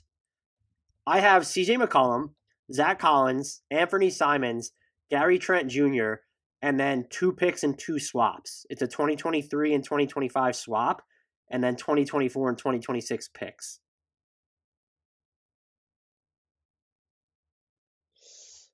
I tend to think Portland's giving up too much here.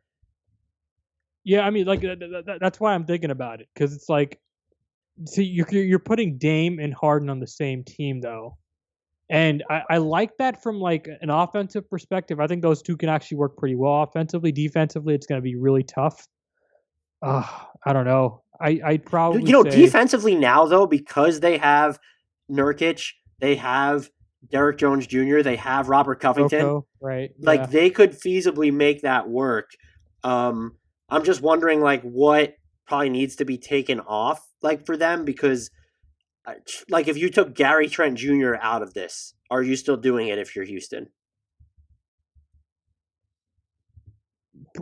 Yeah, probably, because you're getting CJ McCollum, and I think you can probably flip CJ again.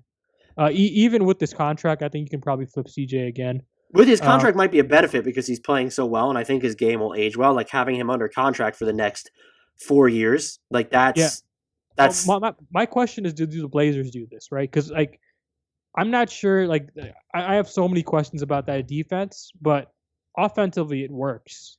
So if I were the Blazers, and so this is what we have now: is CJ, Collins, Simons, 2 picks and 2 swaps. If we're taking out Gary Trent, right? Yeah. And that's also another reason why the defense might work, because now you have someone else who holds up on defense, and Gary Trent Jr. staying there. If you said to Portland that they could keep the 2023 swap or Simons, I would do this deal in a heartbeat if I'm Portland. And I don't think I would hate it at that point for Houston, because you're assuming you could get more value for McCollum. I'd probably be more willing to let Portland keep Simons and go McCollum, Collins, 2 swaps and 2 unprotected picks. And look, the swaps and picks are running from 2023 through 2026. Yeah, because at that point, you're basically doing the Sam Presti with CJ McCollum's contract, right? You're going to keep flipping it and flipping it and flipping it and eking out as many first-round picks as you possibly can from that series of transactions. And in the interim, like, you have time to do it, too, because he's under contract for so long. And in the interim, like, CJ McCollum can play next to John Wall. Yeah, it's true. I don't think Houston does any of these trades thinking about what the fit is next to John Wall. Like I know we keep getting back there. I don't think Houston thinks about that much. Like I don't know, unless John Wall is like really freaking good next year, which maybe. I think you have to give it some thought, because I'm just not sure what you get for McCollum. Like if we're sussing out a third team, I just don't know what you necessarily get for him. Like are the Warriors willing to give up? Like let's say they give Wiggins contract and then like James Wiseman, and then you have to do other like ways to make the money work. I don't know if they're giving up Wiggins, Wiseman, and the mini pick for CJ McCollum. I don't know if that's something that they do. Yeah, I don't like. I think you don't even need to make it a 3-teamer. You can just trade, McCollum later. So you would do McCollum, Collins, 2 unprotected picks and 2 unprotected swaps. I'd probably need at least one of Trent Jr. or Simons. All right, so we'll leave Simons in there. Yeah, you do it. If I'm Portland, I think about it. Yeah, if you're Portland, you don't I'm not sure about it from Portland's end. It really depends on if you're confident you can construct a championship caliber team around those 2 guys. I think offensively you can. Defensively, it's really tough. But I think if you're up for it, if you're willing to acquire every single possible defensive player, you already have Rocco, you already have Gary Trent possibly if you're giving up Simons. It's not a bad starting point at all. I'd assume that's the goal for Portland, right? I'd assume they want to win a championship with Damian Lillard. And James friggin' Harden, like he's an upgrade over McCollum because of his. And I don't know that he's worse. He's not. Maybe as he ages, he'll be worse on defense than McCollum. But I think you could probably have an easier time of hiding him because you could put him on bigger players, whereas you can't do that with McCollum. Yeah. I hope I'm at least making you think about these, and that some of them are just too far out there. But I hope this is at least a good critical thought process. I mean, this Blazers one, I never really thought about it. This is definitely something that's out of the box and interesting and possible, because again, it's not about CJ McCollum. It's about what can you get from CJ McCollum later. You're doing the Presti, right?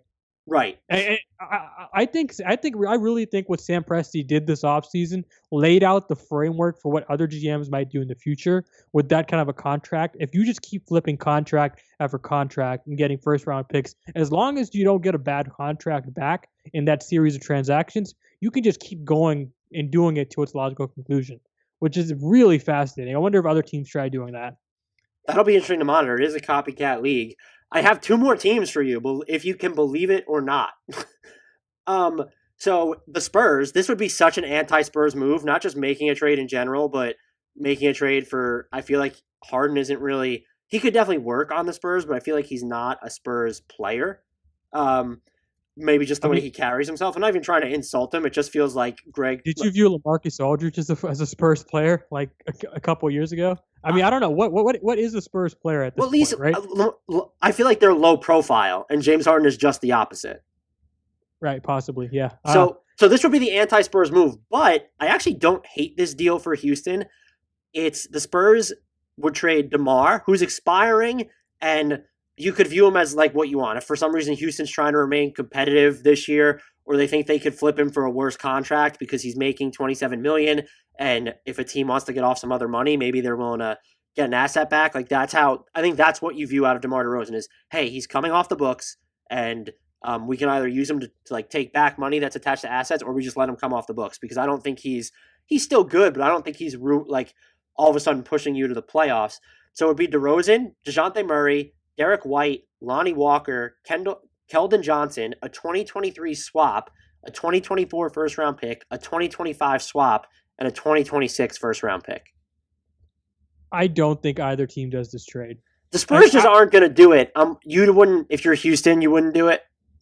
Yeah. I mean, it's just like, first of all, like, I don't think they can do this, because I don't think like James Harden wants to go to the Spurs, right? Because I don't think they're a contender, like, even if they acquire him. Like, I think they'd be a very good team because James Harden has that capability. I mean, you would have LaMarcus Aldridge, James Harden, Rudy Gay, Patty Mills. You would actually still have Devin Vassell in this scenario. That's Jakob a good Poeltl. team. I don't think that's a championship contender. Fair enough. I don't think that was I just wanted to include as many teams as possible. I don't necessarily love it for either team either. But I like DeJounte, by the way. And he's under contract for 4 years, $64 million. Derek White, you have to pay soon, but he's still really good. You're getting two other it actually, so from my perspective, and I had Tucker going to the Spurs here to make the money work. What you could theoretically do is, if Houston for some reason wanted LaMarcus over DeMar, they could do that. So that's something to consider. I do think that the Spurs in this scenario are probably giving up a touch too much. And if the Rockets still aren't interested in how it's built, then there's just no way to make this work. Because I think that the Spurs, like one of those first round assets, I think needs to come back. Yeah, I just think for the reason Houston doesn't do this trade is because there are just better trades out there that we've already discussed. Yeah, and I'm just curious. Look, I feel like the value Houston gets for Harden could theoretically wind up being less than what we're giving up here. It's just Harden's, like, you don't necessarily see a top 3 player in his prime traded like this. Like, it just doesn't, like, it didn't ever happen with LeBron. It never happened with AD. They left in free agency. And so, like, you never got, and Anthony Davis wasn't, Anthony Davis was close to this level, but like Anthony Davis isn't 50 wins on his own. Harden is. And that's what makes this so difficult.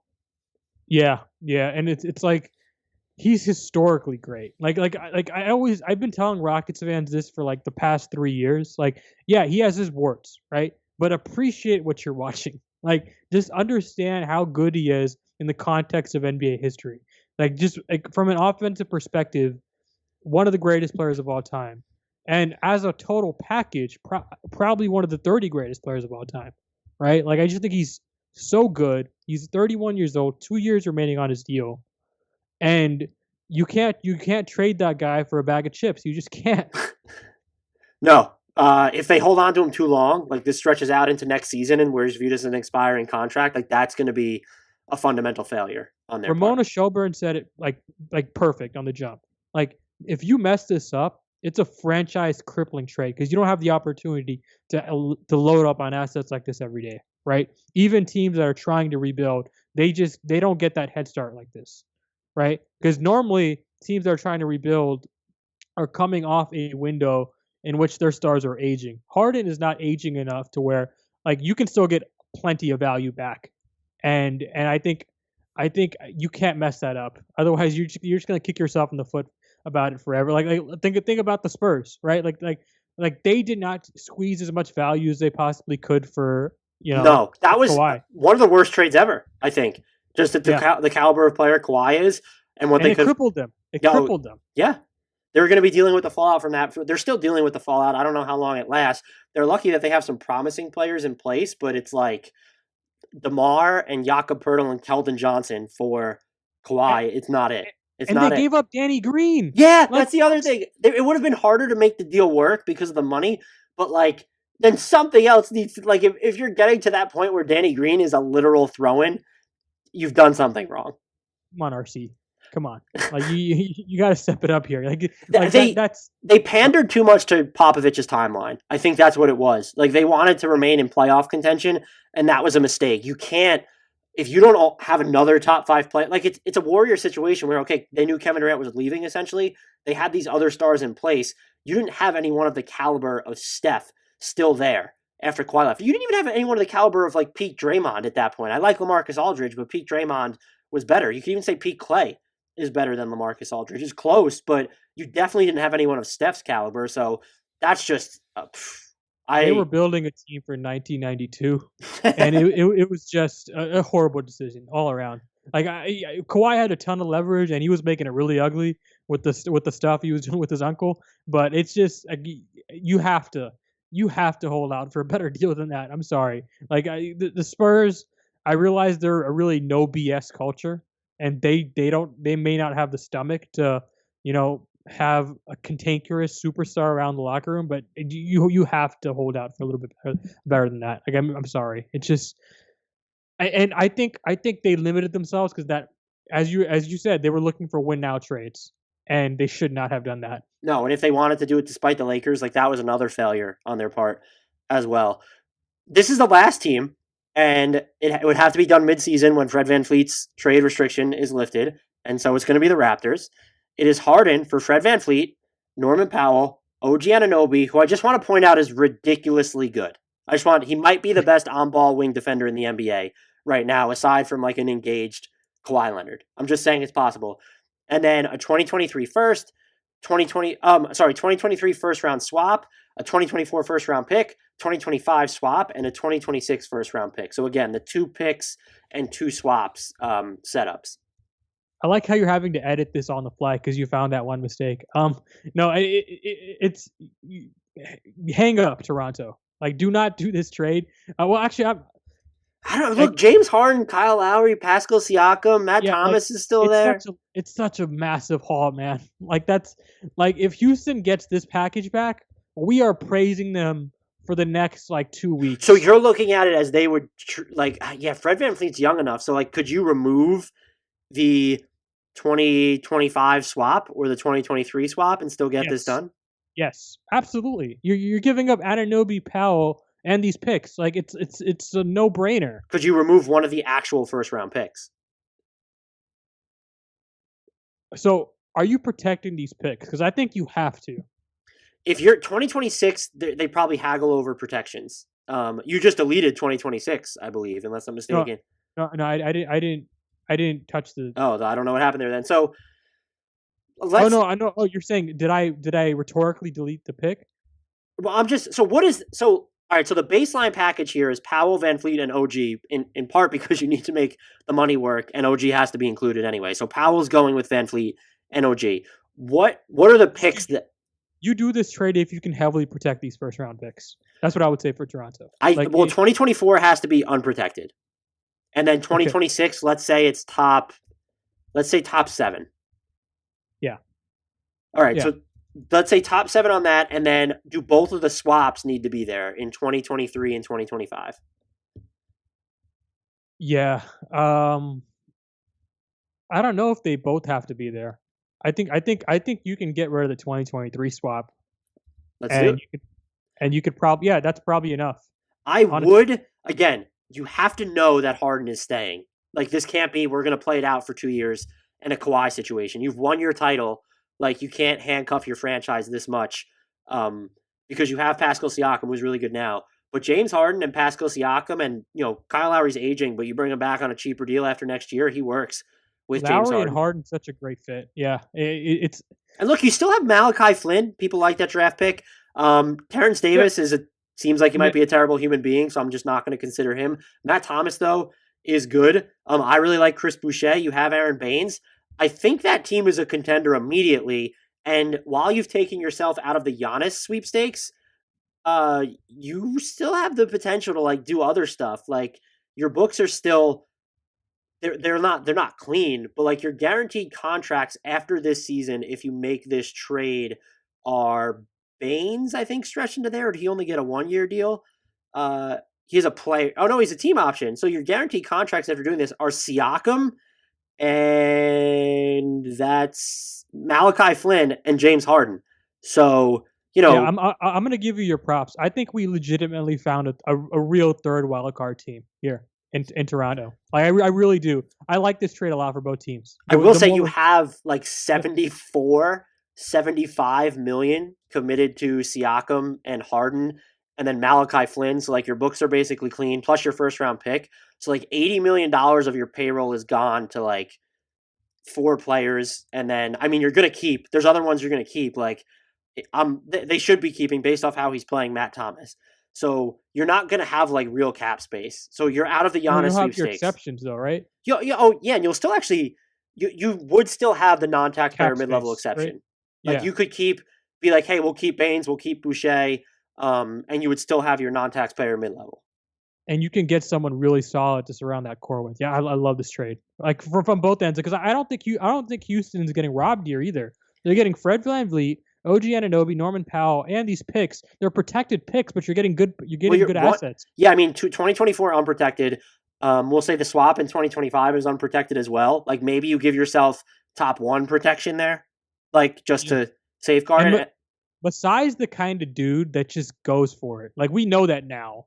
So I could really I really think like this is a trade we need to talk about more and more as the Harden sweepstakes gets closer to a finale, because this makes a lot of sense to me. I like this trade a lot for both teams. I kind of do as well. Look, Siakam and Harden feel like they make a lot of sense together. I mean, like maybe you don't want to take the ball out of Siakam's hands that much, but Toronto runs the type of offense where maybe they get Harden moving off the ball more. He makes so much sense next to Kyle Lowry. Like now it's, Kyle Lowry, yeah, he's getting older, but after this year, he's probably still going to be relatively cheap.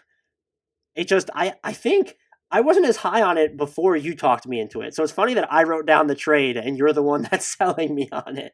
Yeah, it's because when you add in the protections, it makes a lot more sense, and you take off one of those swaps, right? Because you're giving up so many assets up front that you can afford to take away one of those swaps, and you can afford to protect those picks. And I don't think Houston gets that upset about it because they're getting such good assets. Like you're going to flip Fred VanVleet and Norman Powell and OG Anunoby for really good picks, and I like that trade a lot. Like listen, like Houston got 2 first-round picks back for Rocco, and one of those picks was a 16 pick.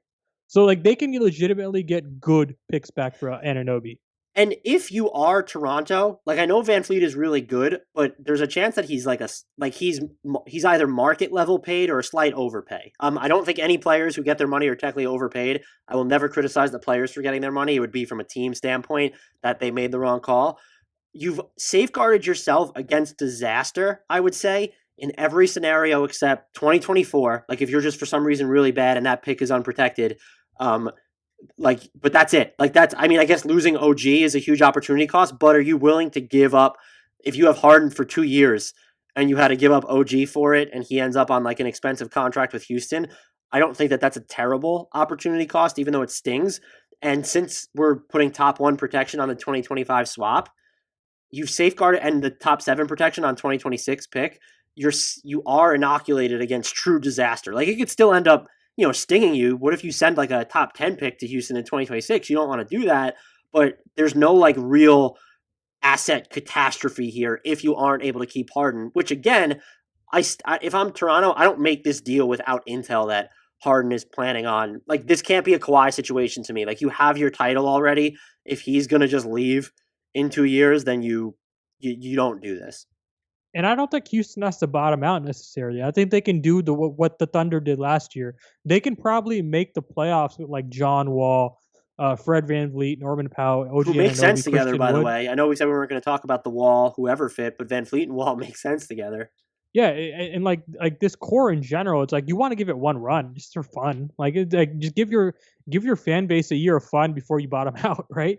And like I think it value wise it makes sense. Like it's still like a 70. Like any of these trades where you don't get like a bona fide star prospect, you're still going to lose the trade, right? Like to be clear, you're trading one of the 30 greatest players of all time. You're still going to lose, but it's I think it's fair value, and I'd probably. I don't know if you want to rank these trades right now. I have this as my second or third best trade on the board right now for Houston. I think what we've done is we've expanded the pool to where you can talk yourselves into, hey, this makes sense for both teams. There's the Nets, the Sixers, the Warriors trade, and the Raptors trade. I know the Celtics trade was kind of sitting there. I get really uneasy about it for Boston. Like there's just something about it. But if you wanted to throw them in there, then we've expanded it to 5 teams, I think. I did like the Pelicans all asset one, but that's just not, I don't think it's a realistic trade for the Pelicans to make. Oh, and the Blazers one was another one I liked. So yeah, I think we found like 5 teams, like let's say, what was it? Raptors, Blazers, Sixers, Nets, and then Warriors. Can I just go through my rankings here? So, oh yeah, I'll stop interrupting you. No. You're good. So I have the Sixers straight up as the best trade partner for Houston, and I think it makes sense from both sides. The second best trade partner from Houston might be Toronto. Like I legitimately love this Toronto offer so much. And probably third, I guess you have to put so I don't think they're getting Ingram back straight up. Yeah, that one's that one's not happening. I don't think either New Orleans scenario is happening, to be honest. That's just not that any of these would happen. I think New Orleans is probably a hard no on both fronts.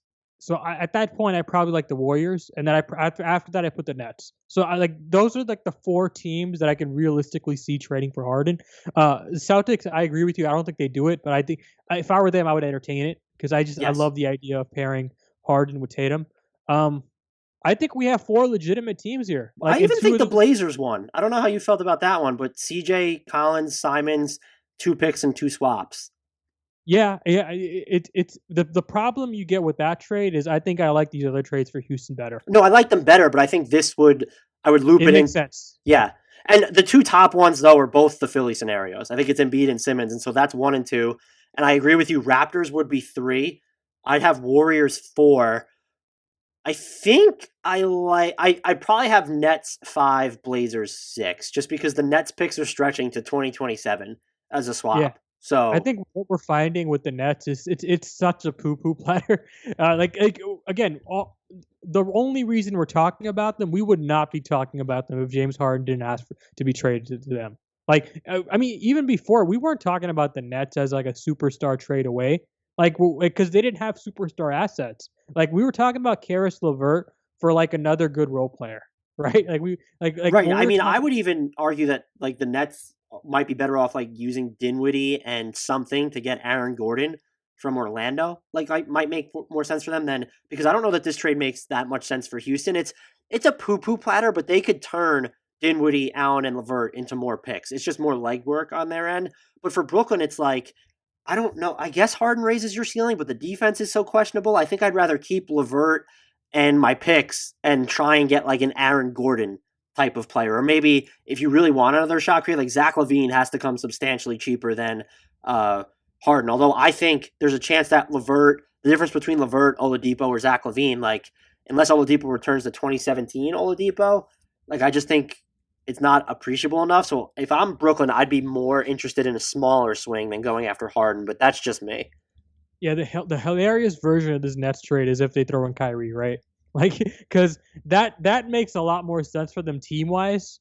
As a team, Harden and Durant and all these other assets, right? If you get to keep Spencer Dinwiddie, Jared Allen, and that core together, along with Durant and Harden, just makes much more sense. I'm not sure if Durant's going to be a fan of that because he wanted to play with Kyrie, and I'm not sure if Kyrie's definitely not going to be a fan of that. And I think what you risk there if you're Houston is what if he just bounces in 2 years?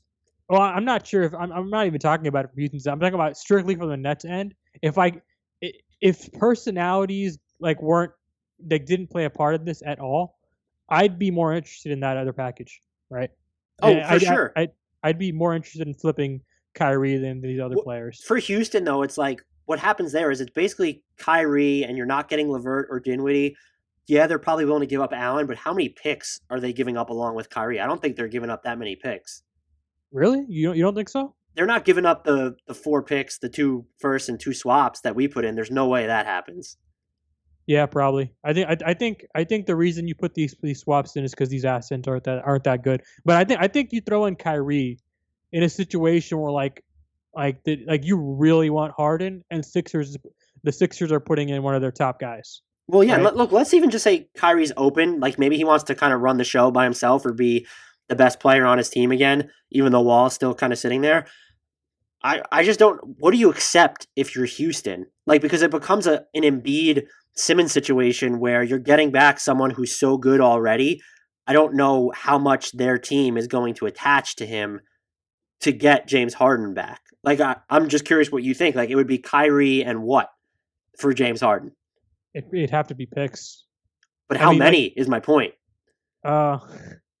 Is it bad that I think if they keep the same amount of picks in there, I don't think it's a bad trade for the Nets. Like that's how down I am with this.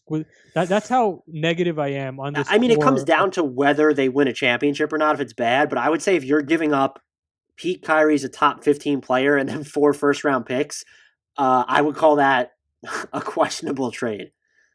Yeah, I mean, I don't know. Like, I just don't like the core offensively. I think there's a lot of redundancy there, right? If you trade for Kyrie, Harden, if you have Kyrie, Durant, and Harden together, it's just it'll work, like probably because those stars want to make it work, and that's just a lot of talent. You got to bank on it. I don't know. I think you're maybe looking at Kyrie. I probably wouldn't do it from Houston if I'm not getting picks back, honestly, because I think you might be able to get Kyrie, Allen, and 2 like a pick and a swap. I think that's probably the ceiling on if you're getting Kyrie back. And look, I'm not even sure how realistic that is. I mean, that's basically the Embiid Simmons trade, but you're replacing. I like the Embiid Simmons trade better, probably. Well, you do. You like it better, but you're also getting You're getting Jared Allen instead of Mike Scott, who's better than Mike Scott, and you can get a more distant first, I would think, from the Nets still in that scenario than you can from Philly. Yeah. I mean, I want to see a team with Simmons and shooters really badly. Like just by himself on an island, shooters, spread pick and roll. Like let's see how good he can be. Like, I mean, Philly's second units can look a lot like that, I feel like. Right. Like, and if that second unit is like balls to the wall, like just killing it, like they have a net rating of like plus 25 or something, like that's when, if you're Houston's like, yeah, we can confidently build a team around Ben Simmons, right? Because that's basically betting on like someone like James Harden, right? Like that's what Houston did with James Harden. Like they looked at what Harden was doing with those second units in Oklahoma City and thought, yeah, like that's a guy we can build around. Basically, that's a guy that's being underutilized because there's redundancies there. And if I'm Houston, like I really want to see, I just want to see how it looks. I like that better than Kyrie and John Wall and Christian Wood. Like that might still be a good team. It's probably not a championship contender, and I think Ben Simmons has that ceiling enough to where it's like, yeah, you go for Simmons over that.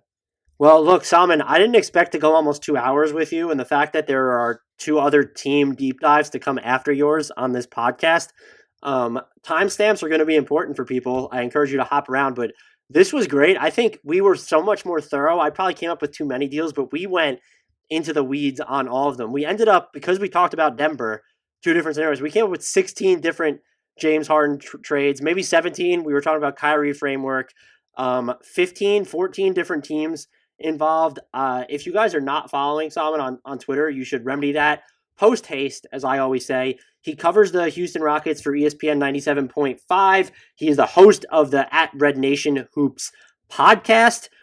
Follow him on Twitter @Salman Ali NBA, @SalmanAlinBA.